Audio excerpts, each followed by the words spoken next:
नमस्कार, स्वदेश न्यूज की खास पेशकश 23 करण किसमें कितना है दम देख रहे हैं आप। बहुत स्वागत है आपका। मैं हूं आपके साथ ऋषभ राय।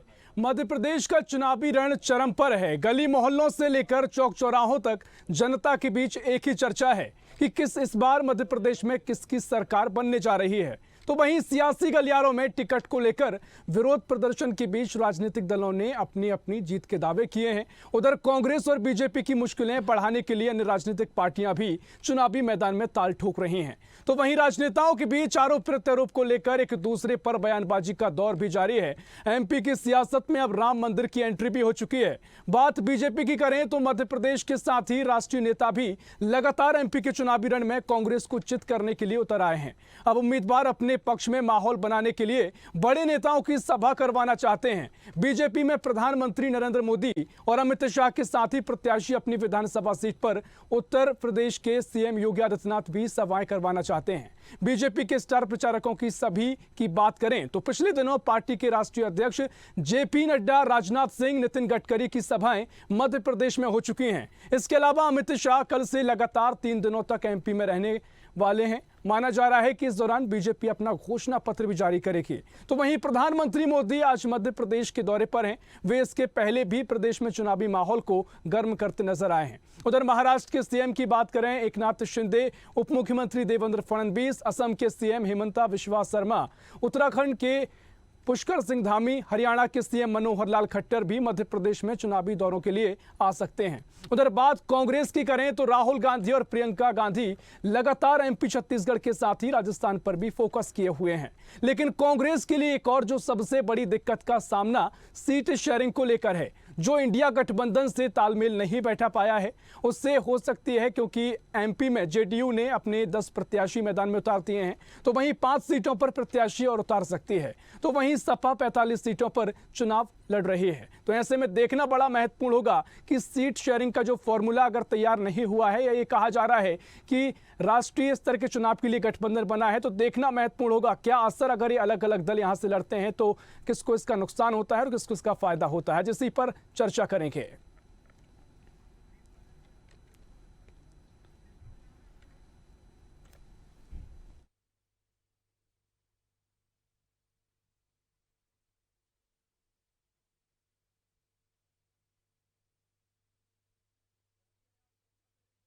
कि मध्य प्रदेश के चुनावी रण में तमाम जो और भी अन्य पार्टियां हैं वो कूद चुकी हैं और अब भारतीय जनता पार्टी के सामने और साथ ही कांग्रेस के सामने भी एक चुनौती यहां से देखी जा सकती है। लेकिन देखना बड़ा महत्वपूर्ण होगा कि किस तरीके से जो छोटे दल मध्य प्रदेश की राजनीति में कूदे हैं उससे किसको कितना फायदा होगा, इसी पर आज चर्चा करेंगे। मेहमानों से आपका तारुफ करा देते हैं। आम आदमी पार्टी से हमारे साथ अतुल शर्मा जुड़ गए हैं, स्टूडियो में मौजूद हैं, और साथ ही बीजेपी से आशीष तिवारी जी हैं, साथ ही कांग्रेस से हमारे साथ आनंद तारण जी जुड़े हुए हैं। बहुत स्वागत है आप सभी मेहमानों का। सबसे पहले आशीष जी आपके पास आऊंगा। जिस तरीके से मध्य प्रदेश में तमाम जो दलों की एंट्री हुई है और अब सियासत भी गरमाई है, इससे भारतीय जनता पार्टी की आगामी रणनीति क्या कुछ होगी? क्योंकि अगर मध्य प्रदेश में जो अन्य दलों की एंट्री की बात करें तो जो पिछला रिकॉर्ड हम देखें तो 2003 में जब अन्य दल सक्रिय हुए थे तो सत्तारूढ़ दल को इसका नुकसान हुआ था और दिग्विजय सरकार वहां से चली गई थी। अब इस बार ऐसा माना जा रहा है कि अगर 2 दलों की एंट्री हुई है तो भारतीय जनता पार्टी को भी नुकसान हो सकता है। क्या कुछ आप कहेंगे आशीष जी? मध्य प्रदेश के अंदर जो मुख्य मुकाबला है वो भारतीय जनता पार्टी और कांग्रेस के बीच में, और मध्य प्रदेश की और अन्य राज्यों की भौगोलिक संरचना में अंतर है, भौगोलिक वातावरण में भी अंतर है। और मध्य प्रदेश के अंदर मैं ये कहना चाहता हूं कि जो मुख्य मुकाबला भाजपा और कांग्रेस में है तो वह भी केवल मुद्दों के आधार पर है। भारतीय जनता पार्टी अपने जो अब तक का उनका विकास का एजेंडा रहा है उस एजेंडा के साथ में चुनाव में है, और हमने जो विकास की उपलब्धियां हासिल की हैं उनके साथ में हम जनता के बीच में पहुंचे हैं। और वहीं दूसरी तरफ कांग्रेस का एक घमंडिया गठबंधन भी है जो केंद्र में एक है और प्रदेश के अंदर आपस में लड़ रहे हैं। तो हमने जो देखा है पिछले दिनों इन संगठन के नेताओं के बीच में आपस में बयानबाजी जो हुई है, माननीय कमलनाथ जी ने जिस प्रकार से अभद्र भाषा का उपयोग अखिलेश यादव जी के लिए किया, फिर अखिलेश यादव जी ने भी प्रहार किया, तो इन सब परिस्थितियों को यदि देखा जाए तो ये ध्यान में आता है कि कांग्रेस और कांग्रेस के जो अन्य संगठन है उस घमंडिया गठबंधन के, इनके बीच में ये आपस में लड़ाई है, जिसका पूरा फायदा भी हमें मिलेगा और भारतीय जनता पार्टी इस चुनाव में विजय होगी। और 25 उम्मीदवारों की घोषणा भी कर दी है। तो पिछला रिकॉर्ड आप देखें तो काफी बेहतर प्रदर्शन आपने विंध्य में किया था, लेकिन अगर इस बार नारायण त्रिपाठी अलग पार्टी से लड़ रहे हैं तो इसके लिए बीजेपी के सामने बड़ी चुनौती है और कहा जा रहा है नुकसान भी आपको उठाना पड़ सकता है। देखिए, बुंदेलखंड और विंध्य, इन दोनों को यदि देखा जाए तो बुंदेलखंड और विंध्य में हमने अच्छी ताकत के साथ में इस बार प्रचार करना प्रारंभ किया है और लगातार हम बुंदेलखंड और विंध्य की प्रत्येक सीटों पर विचार करके ही हमने सीटें दी हैं। तो मुझे ऐसा लगता है कि पिछले चुनाव की तुलना में इस चुनाव में हमें अधिक सीटें जीतने का अवसर भी प्राप्त होगा और ये भी तय है कि बुंदेलखंड और विंध्य के अंदर केवल और केवल भारतीय जनता पार्टी का परचम लहराएगा। ठीक है, ये बात आपने महत्वपूर्ण कही कि काफी विचार विमर्श किया गया और उसके बाद आपने टिकट वितरण किया है। अब इसी चर्चा को आगे बढ़ाएंगे। आनंद तरण जी, आपके पास मैं आना चाहूंगा। जिस तरीके से आपने टिकट बंटवारा मध्य प्रदेश की विधानसभा सीटों पर किया, तमाम कार्यकर्ता नेता नाराज नजर आए और उसके बाद जो फिलहाल जो कई सीटें और हैं जिन पर आप कयास लगाए जा रहे हैं कि नाम बदल सकते हैं, उसमें आमला विधानसभा भी एक महत्वपूर्ण सीट है और तमाम दो जल मध्य प्रदेश में जो दल निकलकर सामने आए हैं उसको लेकर अब कहा जा रहा है कि कांग्रेस के लिए चिंता का विषय हो सकता है। आपकी प्रतिक्रिया चाहूंगा आनंद जी। देखिए, मध्य प्रदेश में दो दलीय व्यवस्था है, कांग्रेस और भाजपा के अलावा तीसरे दल का कहीं स्थान नहीं है। निश्चित रूप से आदमी को अपनी आजादी है, हर आदमी अपनी बात कर सकता है। जहां तक इंडिया गठबंधन की बात आती है तो इंडिया गठबंधन जो बना है वो केंद्र के चुनाव के लिए बना है, प्रदेश के चुनाव के लिए बना है। राज्य के चुनावों निश्चित रूप से उन लोगों से संपर्क साधा, उनसे बात की थी और उनको सम्मानजनक बात करने की कोशिश भी की, लेकिन नहीं हो पाया। तो निश्चित रूप से वो अपने स्तर पर जो भी व्यवस्था कर रहे हैं वो कर रहे हैं। लेकिन जहां तक मध्य प्रदेश की बात, देखिए अभिव्यक्ति की आजादी हमारी पार्टी में शुरू से है की और आगे भी रहेगी, क्योंकि देश स्वतंत्र है। स्वतंत्रता जब देश है तो जो देश की संवैधानिक व्यवस्था है वो कांग्रेस की संवैधानिक व्यवस्था है, क्योंकि कहीं ना कहीं इसकी आजादी से कांग्रेस का ताल्लुक रहा है शुरू से लेकर और आज तक।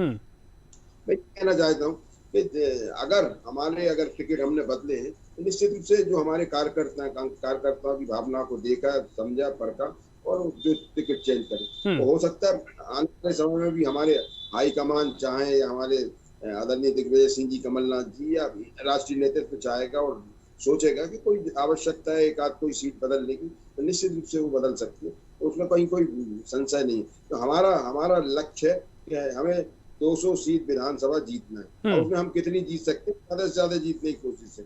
लेकिन हम तो आपके चैनल पे भी बोल चुके, बार बार बोल रहे हैं कि भारतीय जनता पार्टी को मध्य प्रदेश में 60 सीटें मिलेंगी, उसमें 10% आप प्लस करें, 10% माइनस करें। और मैं पिछले लगभग वर्ष से ये बात बोल रहा हूँ और आने वाले समय में भी आपको ये सब चीजें देंगी, क्योंकि आज जो चुनाव है यहाँ या कांग्रेस भाजपा का नहीं, ये चुनाव है कांग्रेस वर्सेस भाजपा वर्सेस मध्य प्रदेश की जनता, उस जनता का जिसने 2018 में जनादेश दिया था कांग्रेस को, और भारतीय जनता पार्टी ने किस तरह से दबाव में खरीद फरोख्त करके और जिस तरह से उस जनादेश को छिन्न भिन्न कर दिया और अब सरकार बना ली, और जिस तरह से पूरे 3 सालों से मध्य प्रदेश में अराजकता का माहौल है, जो सरकार 18 वर्ष में कुछ नहीं कर पाई जनता के लिए, आज इन चुनाव के पहले ताबड़तोड़ तरीके से घोषणाएं कर रही है।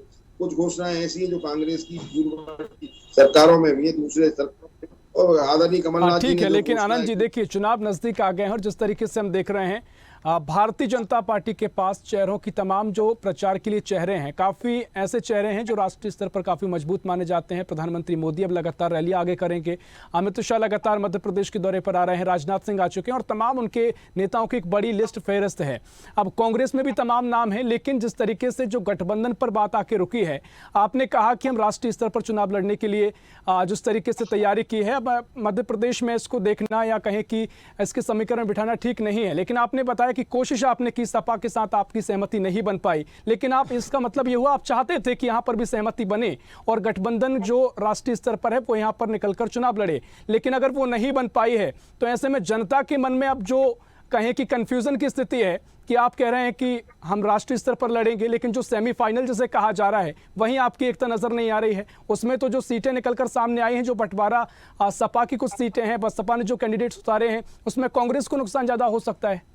आनंद जी तो क्या बोला कि यहाँ 2 दलीय व्यवस्था है। नहीं देखिए, निश्चित तौर पर स्वतंत्र हैं, वो अपने लिए स्वतंत्र हैं, लेकिन जो समीकरण बन रहे हैं, जो और बनना चाहिए, उनमें काफी अंतर है। तो क्या बोला कि यहाँ पर 2 दलीय व्यवस्था है। हमने कोशिश की कि अगर उन्होंने बोला कि हमें 6 सीट चाहिए तो 4 सीटों का उनको शायद दिग्विजय जी खुद बोल रहे थे कि ऑफर किया था। अगर नहीं वो तैयार हुए तो बात थी, लेकिन यहाँ कोई ऐसा नहीं है कि कोई अलगाव वाली बात हो या उनके साथ कोई वो नहीं है।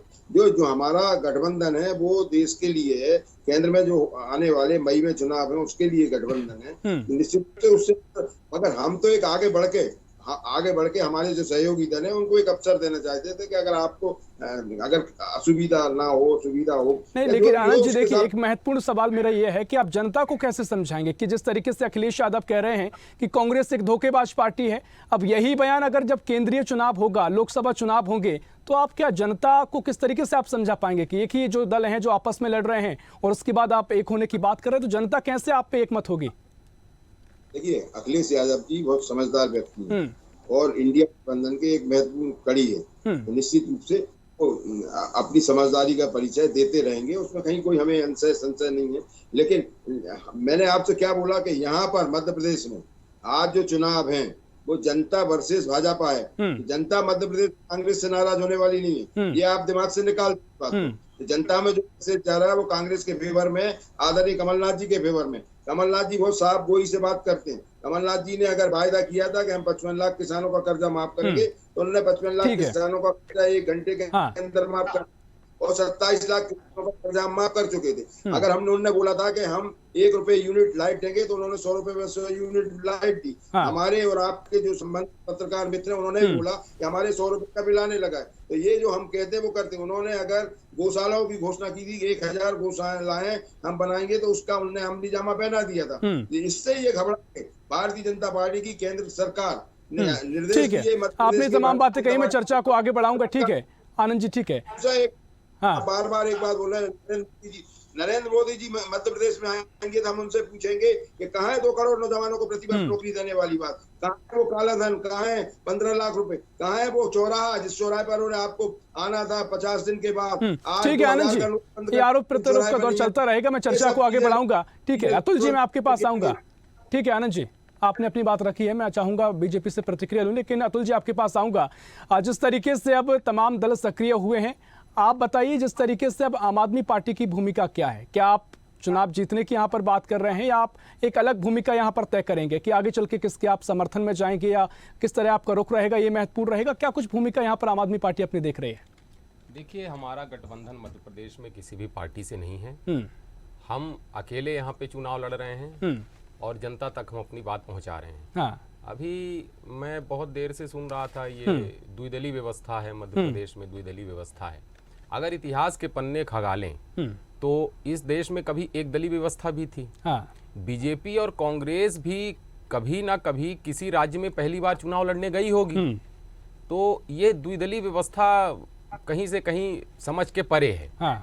अगर हम राष्ट्रीय पार्टी हैं और हमारा संविधान हमें अधिकार देता है कि हम किसी भी प्रदेश में चुनाव लड़ सकते हैं, अपने पार्टी का प्रचार प्रसार कर सकते हैं, तो इसमें किसी भी पार्टी को दिक्कत नहीं होनी चाहिए, चाहे वो बीजेपी हो, कांग्रेस हो, बसपा हो या सपा हो या अन्य कोई सी भी पार्टी हो। अभी बीजेपी के प्रवक्ता महोदय ने एक बड़ी छोटी बात कही कि भौगोलिक संरचनाएं सभी राज्यों की अलग होती हैं। तो भौगोलिक संरचना राज्यों की अलग होने का मतलब ये थोड़ी ना हो गया कि पंजाब का आदमी पानी नहीं पिएगा अगर उसे प्यास लगेगी, या दिल्ली का आदमी बिजली का उपयोग नहीं करेगा अगर अंधेरा है तो ये कहना ठीक नहीं है। सभी राज्यों को भले कोई सी भी भौगोलिक स्थिति में कोई सा भी परिवर्तन आए या भौगोलिक स्थिति कुछ भी हो, लेकिन सभी राज्य के, इस देश के लोगों को पीने के लिए पानी, बिजली का उपयोग, अच्छे स्कूल और अच्छे अस्पताल चाहिए। फिर से मैं बीजेपी प्रवक्ता जी की एक बात पे टिप्पणी करूंगा। इन्होंने कहा कि हमारा प्रचार बुंदेलखंड और बघेलखंड में बहुत बढ़िया चल रहा है। ठीक है, आप प्रचार करने में नंबर 1 हैं, मैं मानता हूं, लेकिन इनके प्रचार में जनता कि विकास की बातें क्यों नहीं हैं। इनके प्रचार में केवल धर्म और जाति की बातें हैं। अरे भैया, राम भगवान सबके हैं, आप इनको पेटेंट मत कराइए बीजेपी में। राम हमारे देवता हैं और पूजनीय हैं, और उसको आप पार्टी वाइज मत भगवान मत बनाइए। तो ये सारी गतिविधियां हैं। और अब विकल्प तीसरा आ चुका है मध्य प्रदेश में। मैं पहले भी आपके यहाँ कई बार डिबेट में बैठ चुका हूँ। 6 महीने से हम लोग लगातार एक दूसरे के संपर्क में हैं। तो हम हमेशा मैं यही बात करता हूं कि हमारी पार्टी के कार्यकर्ता मध्य प्रदेश के घर घर तक पहुंच चुके हैं और दिल्ली और पंजाब के किए हुए कामों को गारंटी के रूप में बांट रहे हैं, और जनता हमें आशीर्वाद भी दे रही। ठीक है, मैं आशीष जी आपके पास आऊंगा। देखिए, कांग्रेस ने भी यहाँ पर तमाम बातें कही, उनकी भी प्रतिक्रिया दीजिए, लेकिन जिस तरीके से मुख्य बातें कही अतुल जी ने कि तमाम जो मुद्दे हैं जो होने चाहिए उन पर बात कीजिए, तो यहाँ पर आम आदमी पार्टी तो अपने मुद्दे लेकर आई है। जो दिल्ली मॉडल है, पंजाब में जो शुरुआत की है, उस तरह के तमाम मुद्दे यहाँ पर फिर उठाएगी, और कह रहे हैं कि कार्यकर्ता जमीन पर पहुंच चुके हैं। और साथ ही राम मंदिर का मुद्दा एक बार फिर मध्य प्रदेश में गरमाया है। कमलनाथ ने कहा कि भारतीय जनता पार्टी राम को अपना बताने में लगी हुई है। इस तरह की तमाम बातें उन्होंने कही, इस पर भी अपनी प्रतिक्रिया दीजिए आशीष जी। देखिए, अभी आप पार्टी के प्रवक्ता जिस प्रकार से बात कह रहे थे, तो मैं उनकी बातों का उत्तर दे दूं। बुंदेलखंड और मध्य प्रदेश, इन सभी जगह पे मैं ये कहना चाहता हूं कि हम केवल विकास के मुद्दे पर ही मध्य प्रदेश का चुनाव लड़ रहे हैं, और हमारा एक ही मॉडल है, वो विकास है। और आज जब आप बात कर रहे हैं अच्छी शिक्षा की, तो अच्छी शिक्षा हमने दी मध्य प्रदेश के अंदर। आज सीएम राइस स्कूल हमने खोले मध्य प्रदेश के अंदर। जो पढ़ने वाले बच्चे हैं उनको स्कूटी हम दे रहे हैं, उनको लैपटॉप हम दे रहे हैं, उनकी फीस हम माफ कर रहे हैं, उनको कॉलेज में पढ़ाने के लिए हमने प्रयास किया। आपने तो अभी तक मध्य प्रदेश में कुछ किया नहीं है। पहले ही क्यों किए गए? जहां राम मंदिर मुद्दे की बात है, तो इस पर तो कांग्रेस और आप बोलने के पहले सोचे, क्योंकि जब राम मंदिर का मुद्दा कोई 3 काम बता दीजिए जो पिछले 18 साल से लगातार आप मध्य प्रदेश की जनता को दे रहे हो। कोई भी 3 काम जो पिछले 18 साल से आपके निरंतर मध्य प्रदेश की जनता के लिए समर्पित हो, 3 काम बता दीजिए। इतने बड़े न्यूज चैनल में आपसे पूछ रहा हूँ। अरे मैं बता रहा हूँ ना, आज मध्य प्रदेश के अंदर सड़कें किसने बनाई? 2003 के पहले सड़कें कैसी थी? आप सड़कों का जाल देखिए कि मध्य प्रदेश के अंदर किस प्रकार से बिछ गया है। आप 3 काम की बात कर रहे हैं, मैं तो काम की सूची गिनाना जो प्रारंभ कर दूंगा तो आप उसका उत्तर नहीं दे पाएंगे। भोपाल राजधानी है, बिट्टन मार्केट से और तिलंगा चले जाइए। जितना रोड के बनाने में लागत नहीं लगी ना, उतना मरम्मत में आप ठेकेदारों की जेब भरने में कर रहे हैं। मध्य प्रदेश के अंदर आपने किया क्या है? 3 काम गिनाइए। जनता के बीच में कभी आंदोलन करने तक नहीं गए। मैं चाहूंगा आशीष जी, यदि विपक्ष में भी कोई राजनीतिक दल होता है तो उसका एक दायित्व होता है कि वो विपक्ष की भूमिका अदा करे। मध्य प्रदेश के अंदर आप पार्टी ने विपक्ष की भूमिका भी अदा नहीं की, कांग्रेस ने विपक्ष की भूमिका भी अदा नहीं की। कांग्रेस के नेता कोरोना काल में भी घर के अंदर बैठे हुए थे, जब सेवा का समय था, तब आप पार्टी के कितने कार्यकर्ताओं ने सेवा की? आप नहीं बता सकते। आप केवल आरोप लगा सकते हैं, इसके अलावा कुछ भी नहीं कर सकते। जहां तक कांग्रेस की बात है और राम मंदिर का मुद्दा है, तो आज वही कांग्रेस जब राम के ऊपर प्रश्न चिन्ह खड़ा करती थी, राम के अस्तित्व पर प्रश्न चिन्ह खड़ा करने का काम, देखिए फिर से छोटी राजनीति आप करने लगे। आंदोलन जब चलता था, जब बोलते थे कि कब राम मंदिर बनाएंगे, डेट कब बताएंगे, आज तिथि भी आ गई, राम मंदिर बन भी रहा है, तो आज इनको ठीक है। देखिए आशीष जी, लेकिन राम मंदिर मुद्दे पर ठीक है आशीष जी, यही सवाल कांग्रेस आपसे कर रही है, विपक्षी दल कर रहे हैं कि राम मंदिर की तारीख तो सुप्रीम कोर्ट ने तय की है, सुप्रीम कोर्ट से फैसला आया है, वो कहते हैं कि आप कुछ नहीं ले रहे हैं। माननीय न्यायालय के फैसले पर ही राम मंदिर का निर्माण कार्य प्रारंभ हुआ है, परंतु राम मंदिर मुद्दे को लेकर आंदोलन के रूप में जनता के बीच में यदि कोई रहा है तो पूरे समय भारतीय जनता पार्टी रही है। सारी पार्टियां रही हैं अपने अपने स्तर से। इस मुद्दे पर एक बड़ी बहस की जा सकती है। आनंद जी, आपके पास मैं आऊंगा। जिस तरीके से तमाम बातें बीजेपी ने कही, राम मंदिर पर आपने जो कमलनाथ ने बात कही थी उस पर प्रतिक्रिया भी यहाँ पर आशीष जी ने दी, उस पर भी प्रतिक्रिया दीजिए। और साथ ही जो कुछ सीटों पर अभी जो 3-4 सीट आपकी बताई जा रही है कि नाम बदले जा सकते हैं, ये स्थिति क्यों बन रही है? अगर ये स्थिति बन रही है चुनाव से पहले, कांग्रेस अगर एकमत नहीं हो पा रही है, इसकी क्या वजह है? आनंद जी, राम मंदिर के बारे में तो कमलनाथ जी ने बोल दिया। राम मंदिर की ये बात कर रहे हैं, तो राम मंदिर तो कोर्ट का आदेश उससे बना है, नंबर 1। दूसरा ये कि राम मंदिर क्या है कि घोटालेबाज पार्टी है भारतीय जनता पार्टी। आप देख लीजिए के साथ किस तरह से अन्याय किया कि 870 करोड़ का घाला कर दिया। इस तरह से एक धमाके झोंके में पूरे ऋषि मुनियों की मूर्तियां उड़ गई। तो किस तरह से जो हमारे उनका। दूसरा ये राम मंदिर की जमीन जमीन खरीदी की घोटाला देख लीजिए, 2 लाख में इनके जमीन खरीदी और न्यास को दे दी 20 लाख रुपए में। कहाँ चरित्र है इनका? ये किस तरह से जो जिसके नाम पर भारतीय जनता पार्टी सत्ता में आई है, उन भगवान के साथ धोखाधड़ी कर रहे हैं। तो ये देश की जनता देख रही है। निश्चित रूप से अब इन्हें जो हमारे यहाँ सजा का प्रावधान है, जो हिंदू धर्म में सजा का प्रावधान है, ठीक है। आनंद जी, क्या निशा बांगरे चुनाव लड़ेंगी? ठीक है, निशा बांगरे क्या चुनाव लड़ेंगी? ये हमारे हाईकमान के हाथ में। आदरणीय कमलनाथ जी कह चुके हैं कि वो चुनाव नहीं लड़ेंगी, महत्वपूर्ण भूमिका उनकी रहेगी। इसकी हेलो जी आनंद जी, देखिए कमलनाथ जी कह चुके हैं मंच से सभा को संबोधित करते हुए कि उनकी महत्वपूर्ण भूमिका रहेगी, उदाहरण बनेंगी, वो चुनाव नहीं लड़ रही हैं। ये अगर कमलनाथ जी ने बोला है तो उनकी क्या चर्चा हुई है वो। लेकिन निशा बांगरे जी कह रही है मुझे आशा है कि चीजें बदलेंगी, मुझे टिकट मिलेगा। ये देखिए, ये अगर कमलनाथ जी ने कोई बात बोली, कमलनाथ जी जो बात बोलते हैं बहुत साफ गोई से बोलते हैं और बहुत स्पष्ट बोलते हैं।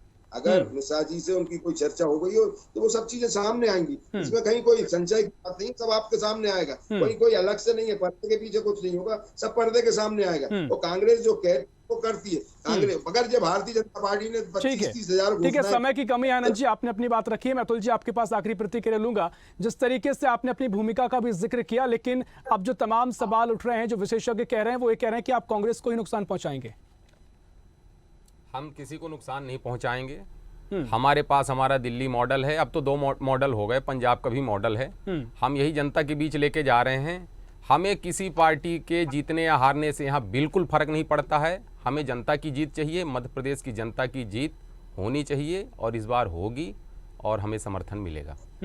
निश्चित तौर पर देखना बड़ा महत्वपूर्ण होगा। समय की हमारे पास कमी है। फिलहाल बहुत शुक्रिया आप सभी मेहमानों का इस चर्चा में शामिल होने के लिए। अतुल जी आपका शुक्रिया, आशीष जी आपका बहुत शुक्रिया और साथ ही आनंद जी आपका भी बहुत शुक्रिया। तो अब मध्य प्रदेश के जो विधानसभा चुनाव है उससे पहले तमाम दलों की एंट्री मध्य प्रदेश में हो चुकी है। एक तरफ आम आदमी पार्टी है, सपा है, बसपा है और साथ ही विंध्य जनता पार्टी भी सामने आई है। नारायण त्रिपाठी उसका नेतृत्व कर रहे हैं, जो कि 25 सीटों पर उम्मीदवार उतार चुकी है। और ऐसे में कयास ये है कि इन 25 सीटों पर जो पिछला रिकॉर्ड देखा जाए तो भारतीय जनता पार्टी को फायदा यहां हुआ था। 30 में से 24 सीटें विंध्य की बीजेपी ने जीती थी। लेकिन इस बार अगर नारायण त्रिपाठी अलग से पार्टी बनाकर चुनाव लड़ रहे हैं तो इसका नुकसान बीजेपी को हो सकता है।